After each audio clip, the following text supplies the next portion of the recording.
కూడా దానితో ప్రయాణం, దాంతో బండలాగటం అనేది కత్తిమేస్తాం. అది ఏ ఎద్దు కూడా సలువు ఇవ్వదు, దాని భుజం తగ్గదు, భుజాన్ని కొంచెం కూడా వంచదు, అన్నిటికీ లో భుజమే అవుద్ది దానికి.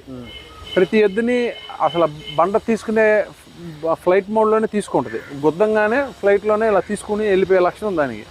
అది దానికల్లా ఎప్పుడు కూడా దాన్ని ఇబ్బంది పెట్టిన ఎద్దు ఏదైనా ఉందంటే అది రనానే. రనాకే అది మాటినేది. ఒక బిట్లు వెనకబడంగానే అది సర్దుకునేది. ఇది నెక్స్ట్ బిట్కి రెడీ అయిపోయి ముందుకు వెళ్ళిపోతానికి అడ్వాన్స్గా ఉండేది. సో అది ఎప్పుడు ప్రమాదకరమైనది. అది మేమేమి అది ఏట ఒక ఎద్దుని తింటూ ఉంటుంది. నాకు ఎప్పుడైతే రనా కొంచెం ఆరోగ్యం దెబ్బతిందని నేను గ్రహించుకున్నాను, అప్పుడు రాజా గారు అమ్ముతుంటే నేను ఆ రోజు 44 లక్షలకి జతను కొన్నాను. దురదృష్టవశాస్తు ఆ ఎద్దు చనిపోయింది. ఇది ఒకటి నాకు మిగిలింది. 2022 సంవత్సరంలో నేను మహానంది కైంకర్యం చేసుకుంటలో ప్రధాన భూమిక పాత్ర పోషించింది. కాబట్టి